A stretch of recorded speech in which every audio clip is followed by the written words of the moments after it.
আসসালামু আলাইকুম রহমতুল্লাহি ওবরকাতুহু। সম্মানিত দর্শক, বাংলাদেশের রাজনীতিতে এক ধরনের নতুন রসায়ন তৈরি হচ্ছে। এটি খুব পরিকল্পনা করে করা হচ্ছে। এই রসায়নে বিএনপির রূপান্তর ঘটানো হচ্ছে। অর্থাৎ বিএনপির যে অবস্থান রয়েছে সেই অবস্থান থেকে বিএনপিকে টেনে হিঁচড়ে নামানো হচ্ছে।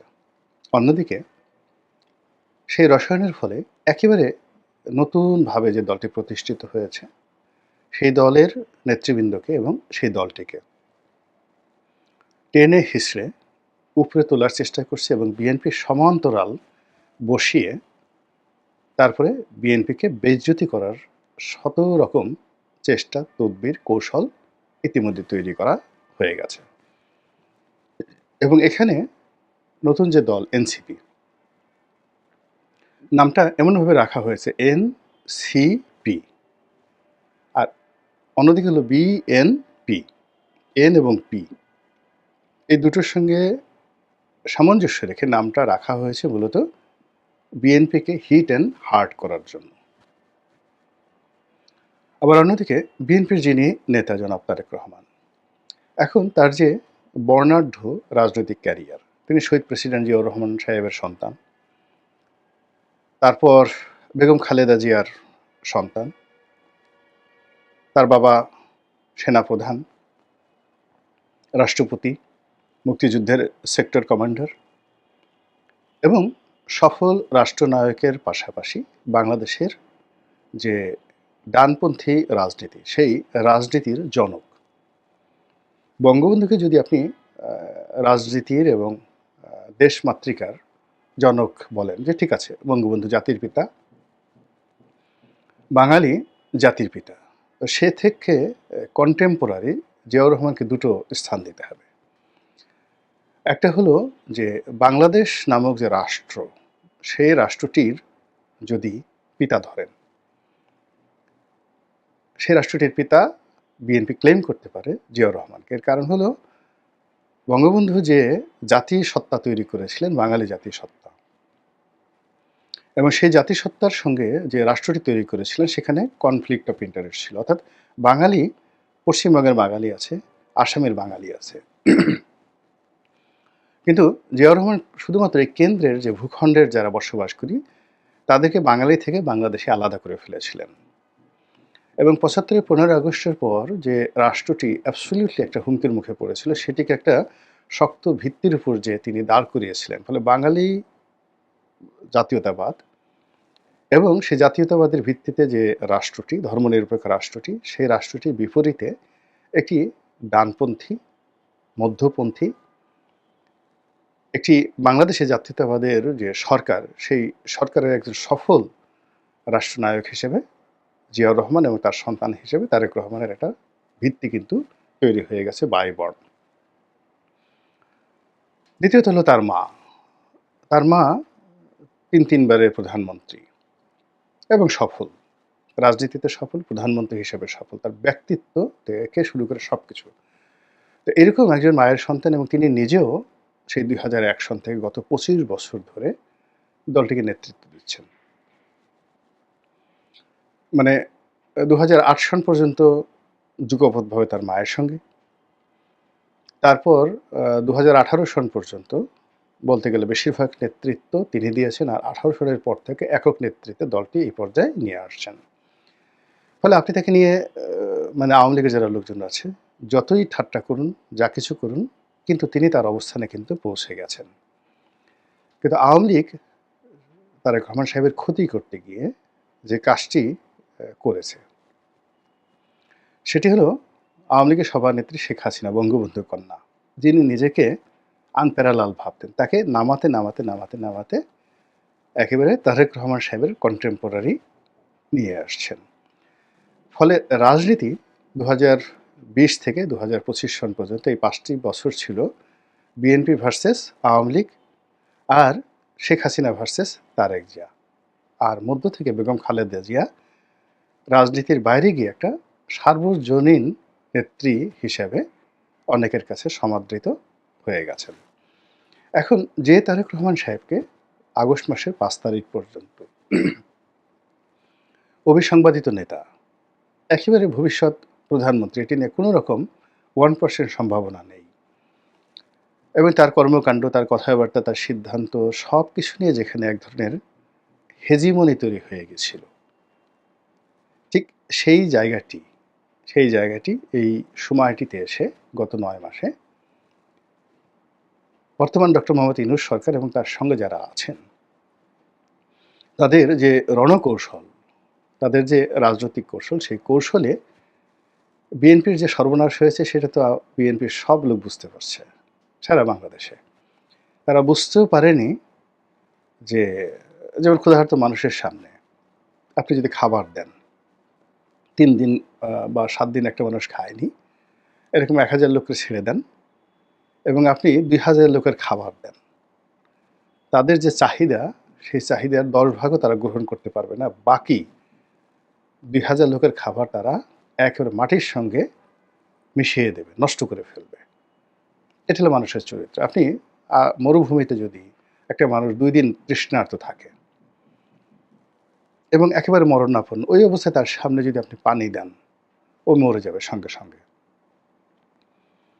তো বিএনপির যে আকাঙ্ক্ষা, ক্ষমতার আকাঙ্ক্ষা, বিএনপির যে আকাঙ্ক্ষা আওয়ামী লীগকে ছ্যাঁচা দেওয়ার আকাঙ্ক্ষা, বিএনপির যে আকাঙ্ক্ষা সম্পদ অর্জনের আকাঙ্ক্ষা, বিএনপির যে আকাঙ্ক্ষা ফ্রাস্ট্রেশন, প্রায় সেই ২০০৬ থেকে তাদের মধ্যে যে হতাশা ছিল, সেই হতাশার তাকে কাটিয়ে উঠে তারা সফলতার একটা জায়গাতে পৌঁছানোর যে আকাঙ্ক্ষা, এই জায়গাগুলো যারা রাষ্ট্র পরিচালনা করেছে, সেটা সেনাবাহিনী হোক কিংবা ডক্টর মোহাম্মদ ইউনূস হোক, এটাকে একেবারে এলোমেলো করে দিয়েছে। তারা আওয়ামী লীগকে মানে খাদ্য হিসেবে, আওয়ামী লীগের সহায় সম্পত্তিকে খাদ্য হিসেবে ক্ষুধার্ত বিএনপি নেতাকর্মীর সামনে ফেলে দিয়েছে। পুরো সমাজকে তাদের কাছে দিয়ে দিয়েছে। ফলে দেখেন টেকনাফ থেকে তেঁতুলিয়া পর্যন্ত প্রত্যন্ত অঞ্চলে যে মবগুলো হয়েছে, আমরা কিছু মব দেখেছি যেটা এনসিপি করেছে, দৃশ্যমান ঢাকাতে জেলা শহরগুলোতে। কিন্তু প্রত্যন্ত অঞ্চলে যে মবগুলো হয়েছে বা এখনো হচ্ছে, যে মামলা মোকদ্দমা, সামাজিক বিশৃঙ্খলা, যে চাঁদাবাজি যা কিছু হচ্ছে, এই পুরো জিনিসটিকে বিএনপির কাঁধে চাপিয়ে দেওয়ার জন্য যে ম্যাটিকুলাস প্ল্যান করা হয়েছিল, সেই প্ল্যানটা সফল হয়েছে। ভারতপন্থী বিএনপি ভারত বিরোধী এনসিপি নিয়ে গুরুত্বপূর্ণ তথ্য দিল গোলাম মাওলা রনি। ধানের শীষের পক্ষে আপনি সেখানে বিএনপির জাতীয়তাবাদ নিয়ে, শহীদ রাষ্ট্রপতির সততা নিয়ে, তারেক রহমান সাহেবের প্রধানমন্ত্রিত্ব নিয়ে, তার নেতৃত্ব নিয়ে কথা বলবেন, এটা যারা তৃণমূলে রাজনীতি করেন তারা খুব হাড়ে হাড়ে এটা বুঝতে পারছেন। এবং এই কাজগুলো ঘটানো হয়েছে মূলত বিএনপিকে মানে যাকে বলা হয় শিকলবন্দি করার জন্য। এটা সফল। এখন সেনাবাহিনী অ্যাকশনে যাবে, পুলিশ অ্যাকশনে যাবে, তারপর ডক্টর মোহাম্মদ ইউনূস অ্যাকশনে যাবে, যে যাবে। এখানে তো এখন ত্রিমুখী একটা ধারা চলছে। বিএনপির যে অ্যাগেনস্টে যে পক্ষগুলো আছে, সেখানে জামাত আছে, সেখানে জামাত, এনসিপি, ইউনূস, এটির একটি সংগঠন। তারপরে আওয়ামী লীগ এবং তাদের যারা দস্যু রয়েছেন তারা, অথবা ধরেন সামরিক শাসন যদি আসে তাহলে মিলিটারি। মানে ৩টি পক্ষ যারাই উইন করবে, এই ৩টি পক্ষের ১ নম্বর টার্গেট হলো বিএনপি। এরপর অন্যান্য বিষয়গুলো আসবে এবং সেই টার্গেট ফুলফিল করার জন্য বাড়ি কোথায়, মোবাইল নম্বর কত, কত টাকা কোথায় রাখছে, কি আছে, মানে এত চমৎকার করে ডকুমেন্টারি তৈরি করা হয়েছে যে এখান থেকে যদি বিএনপির প্রতিপক্ষ আক্রমণ শুরু করে, যেভাবে সুব্রত বাইনকে ধরল সেনাবাহিনী, সুব্রত বাইন বাংলাদেশে ধরেন সে ৮০-র দশক থেকে সে সব কিছু তছনছ করছে, কেউ তাকে রাখতে পারেনি, নেপাল রাখতে পারেনি, ভারত রাখতে পারেনি, বাংলাদেশ রাখতে পারেনি, কিন্তু তাকে কিন্তু ধরে ফেলা হয়েছে। তো একইভাবে বিএনপিকে ধরার জন্য যত রকম প্রস্তুতি সেটি কিন্তু করা হয়ে গেছে। এখন বিএনপিকে ছোট করতে হবে। তো ছোট করার জন্য বিএনপির যারা শীর্ষ নেতৃত্ব রয়েছে, সবার আগে সালাউদ্দিন সাহেবের ভার্সেস বিএনপির মির্জা ফখরুল সাহেব, এদের মধ্যে একটা দ্বন্দ্ব মানে শুরু করে দেওয়া হয়েছে। দ্বিতীয়ত, এটি যখন সালাউদ্দিন সাহেব সম্মুখ সারিতে এসছেন, মির্জা ফখরুল সাহেব যখন ব্যাক ফুটেছে চলে গেছেন, তখন সালাউদ্দিন সাহেবের ট্যাগ দেওয়া শুরু হয়েছে যে উনি ভারতের লোক। আর যেহেতু তিনি তারেক রহমান সাহেবের খুব ঘনিষ্ঠজন, কাজে তারেক রহমান সাহেবও ভারতের রয়্যাল প্ল্যান অনুযায়ী কাজকর্ম করছেন, এরকম একটা ন্যারেটিভ ছড়িয়ে দেওয়া হয়েছে। এরপর যেটি করা হয়েছে সেটি হলো আমির খসরু মাহমুদ চৌধুরী, ইকবাল মাহমুদ টুকু, মির্জা আব্বাস, তাদের সবাইকে ট্যাগ দেওয়া হয়েছে। কাউকে দুর্নীতিবাজ, কাউকে চাঁদাবাজ, কাউকে ভারতের দালাল, গেল এই গ্রুপ। তরুণদের মধ্যে, ব্যবসায়ীদের মধ্যে নাম বলবো না, তরুণদের মধ্যে একটা বিরাট অংশ, তাদেরকে চাঁদাবাজ ক্যাটাগরিতে ফেলে দেওয়া হয়েছে। একটা গ্রুপকে সন্ত্রাসী ক্যাটাগরিতে ফেলে দেওয়া হয়েছে। আর যারা তরুণদের মধ্যে রাজনীতি করতেন সাহসী, যেমন এরশাক, তো তাদেরকে হতোদ্যম করে দেওয়ার জন্য, তাদের ইমেজ ক্ষুণ্ণ করার জন্য এই দক্ষিণ সিটি কর্পোরেশনের যে ঘটনাটা, এটি সরকার যেভাবে ঘটিয়েছে এবং সেই ঘটনার মধ্যে এরশাক যেভাবে পা দিয়েছে, বিএনপি যেভাবে পা দিয়েছে, আমি যদি এই কথা প্রথম দিনে, অর্থাৎ যেই দিন মানে মামলা রায় পেয়ে এরশাক ফুলের মালা গলায় দিয়ে বিএনপি অফিসে হাস্যোজ্জ্বল ছবি তুলল, কিংবা যেদিন সে লন্ডনে গিয়ে তারেক রহমান সাহেবের অনুমতি নিয়ে আসলেন, আমি যদি সেই দিন এই কথাগুলো আজকে বলতাম, বিএনপির সব লোক মনে মনে রাগ করতেন। কিন্তু আজকে একেবারে স্পষ্ট যে এখনো পর্যন্ত যে সিটি কর্পোরেশন